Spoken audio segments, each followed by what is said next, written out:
guys, so this is the video for the coaster, and I wanted to show you that using the same hook and using the same size yarn, and I didn't really do anything to change my tension, but all size 4 yarns are not created equal. As you can see, there's quite a big, not too big, but a little bit of a difference between the size of this one in pink versus this one in green, and they're different brands. I'm not sure what brand this is. It's been a long time that I've had this yarn. It might have even been gifted to me. I don't know. I've lost the label. And then I know that this is a Lion brand that is provided by the school. So they both have similar textures. And looking at them with a blind eye, you would think that they're the same millimeter. And they both measure as a weight of number 4. So don't be discouraged if your project doesn't exactly measure out for a gauge if you are not using the exact same yarn as the pattern calls for. It may just even say a number 4, but their gauge might be different because of the yarn that they're using. So we're going to go ahead and talk about how to crochet in the round with this one. And I'm going to be using a 5mm hook for this one. I believe that the pattern says a G or an H. So a G is a 4mm. So you could use either one of these. I'm going to go ahead and use the 5. I have some scrap yarn here that is a little bit on the thicker side, even though it's a number 4, and so I feel like the number 5 would probably work better to see the stitches more clearly. Okay, so let's go ahead and attach our yarn to the hook by creating a slip knot, however is easiest for you.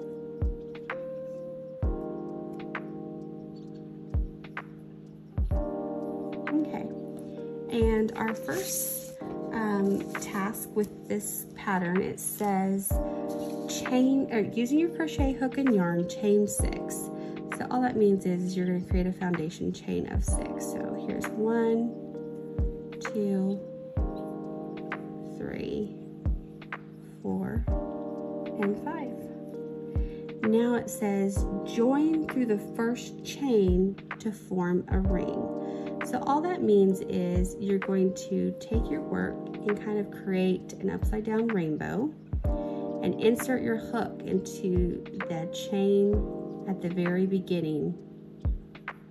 And what you're going to do is yarn over and pull through that first loop and go ahead and pull through this second loop. You do not yarn over for a slip stitch. And what that basically has created is a ring for you to work your stitches in the center of versus into the stitches around.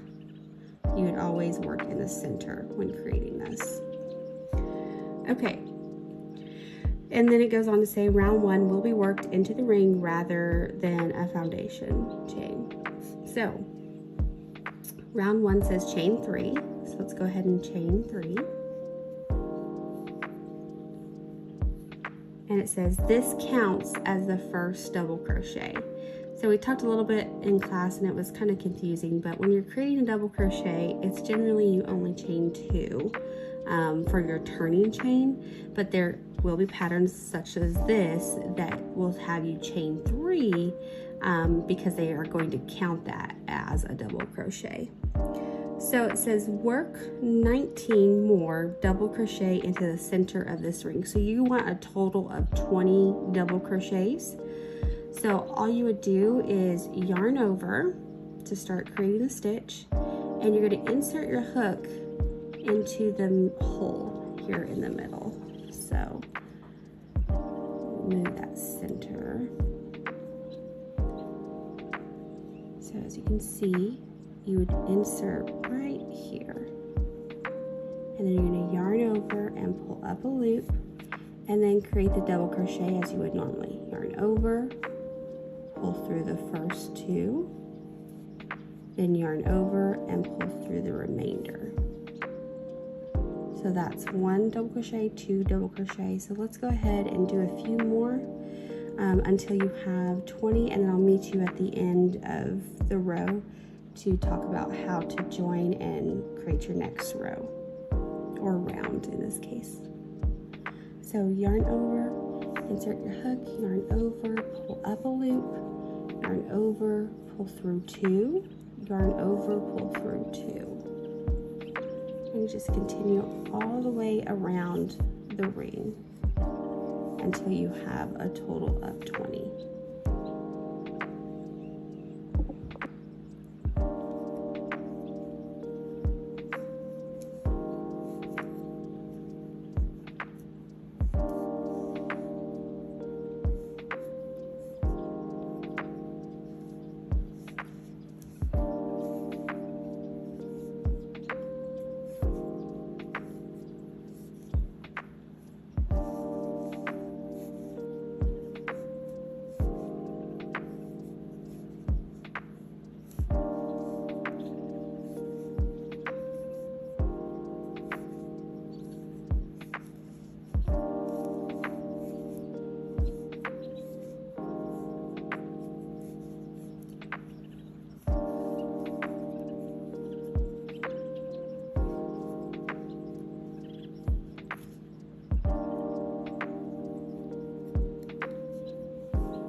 So I wanted to show you guys some things. Sometimes you work your stitches and you don't have enough space. So I have 17 here, and of course we know that we need 20.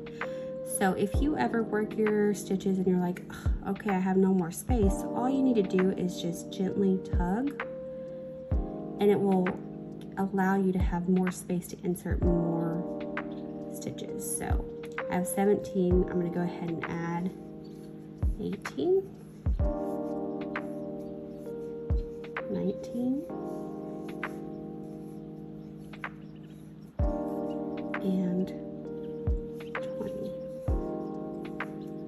So there's a tip in case you run into that same problem. Not a lot of people talk about what to do for that, but that's what I always do, is I just slowly yank to get enough room. I don't want to yank too hard or break any of the threads, so just do it gently until you have enough space. Okay, so we're at the end of round 1, and it wants us to join with a slip stitch to the beginning chain 3 stitches. So all that means is in the top of that chain 3. So if you take a close look, you can see in here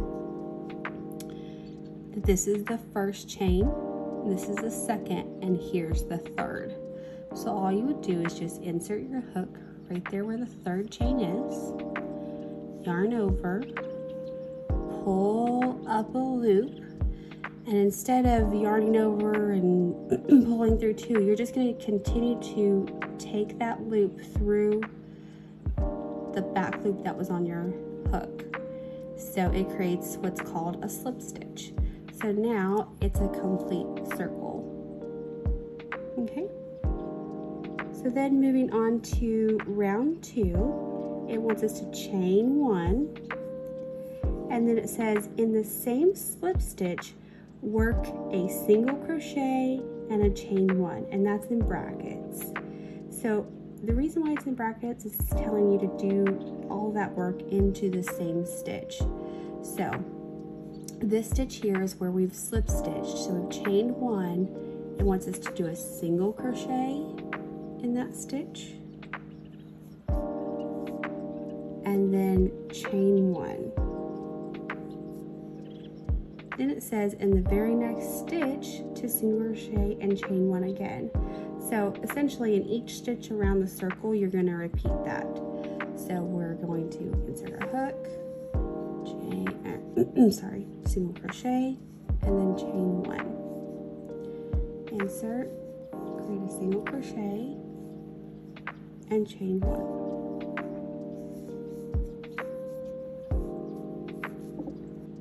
Okay, so we're at the end of round 2.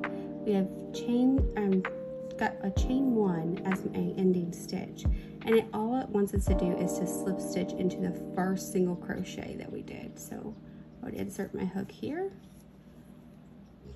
yarn over, pull through, and pull through the second, and then it's joined. Okay, so for round 3, it does not want us to chain 1. It wants us to go ahead and slip stitch to the next chain 1 space. So we would put our hook here and slip stitch, so that way we are in that chain 1 space there. Now it says to chain 1, and then in the same chain 1 work, or the same chain 1 space, work a PS and a chain 1. So a PS is a puff stitch. On the very first page, it tells you what the instructions are for the special stitch. So we're gonna go over that. A puff stitch is basically 3 double crochets, but they're incomplete. So let me show you what that looks like. You're going to yarn over, insert your hook, yarn over, and pull up that loop.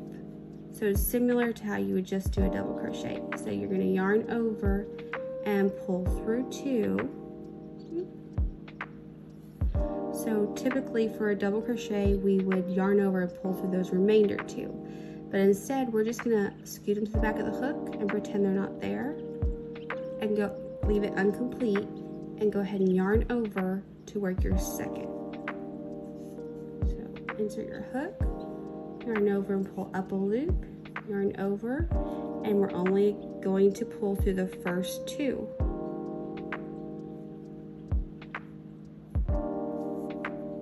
Okay, so now you have 3 loops on your hook. Now you're going to yarn over again, insert your hook, yarn over, pull up a loop, yarn over, pull through the first 2. So now you have a total of 4. Then you're going to yarn over and pull through all 4 of those. So there's the first one, second, third, and fourth. And then our chain 1. And that's the puff stitch. So it's creating a double crochet but not completing it until the very end when you pull through all 4 loops. So let's zoom in a little bit and go over that stitch again. So we're going to yarn over, insert our hook into the chain 1 space, yarn over, pull up a loop, yarn over, pull through the first 2. So now we have 2 loops on our hook. And we're going to yarn over again, insert the hook, yarn over and pull up a loop. We're going to yarn over and pull through the first 2. So now we have 3. Then we're going to yarn over, insert our hook, yarn over, pull up a loop, yarn over and pull through the first 2. A little split. There we go. So that's our 4 loops. We're going to yarn over and go ahead and pull through all 4. And then chain 1. Okay, so I'm going to go ahead and work all the way to the end, and I'll meet you back there. Okay, so now I have completed all of my puff stitches, and I have one last chain 1 on my hook now. So to join this round, it wants us to slip stitch into the first single crochet, or I'm sorry, the first chain stitch. So I don't know if you can see, but this is very elongated. That's because that's that first chain 1 before we went into the puff stitch. So what we would do is insert our hook here into this chain 1 space, yarn over, pull through, and then go ahead and continue through the loop that was on our hook to complete our round. Okay, So round 4, it wants us to slip stitch in the next chain 1 space. So then you would just put your hook between the 2 puff stitches here to slip stitch. Okay, and now it says to single crochet into that same space. So there's our single crochet. And then it wants us to chain 3. 1, 2, 3. And then single crochet in the next chain 1 space and chain 3 again. So we would look for the space in between the puff stitches. So here we go. There's my next single crochet and my next 3 chains. And what you're making is this scallop edging, you know, if you will. So you'll put it in between the spaces of the puff stitch, so that way it creates this circular pattern. Okay, so let's do a few more. So in between the puff stitch, insert your hook, yarn over, and pull through 2, chain 3.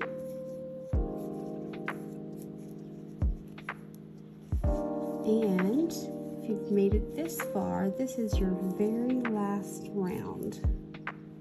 So let's go ahead and finish this up all the way around, and then we'll talk about how to join and fasten off. Okay, so here I'm at the very end of our round 4, and I have a chain 3 on my hook. All I'm going to do is insert my hook into the single crochet, yarn over, and pull that loop all the way through. Okay? And now I'll take my scissors and snip off a bit.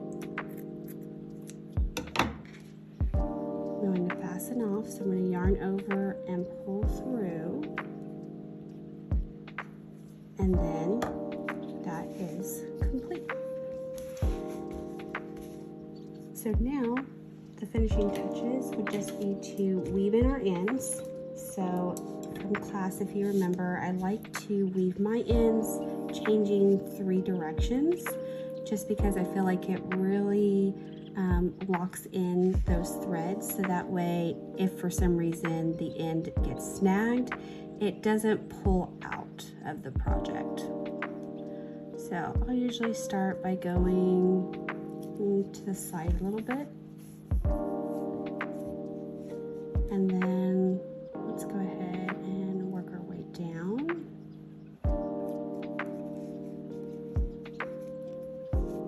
And then we'll change directions, and I'm going to go this way.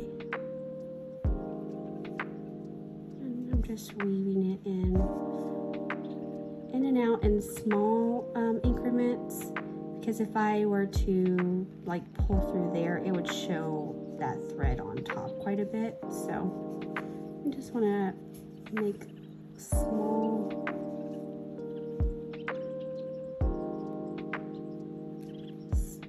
weave. Well, I guess I don't know the word to say here, but do small stitches. There you go. I'm not a sewer. I was trying to figure out what I was needing to say. Okay, and then I usually just work it out towards the end of the project and go ahead and snap off.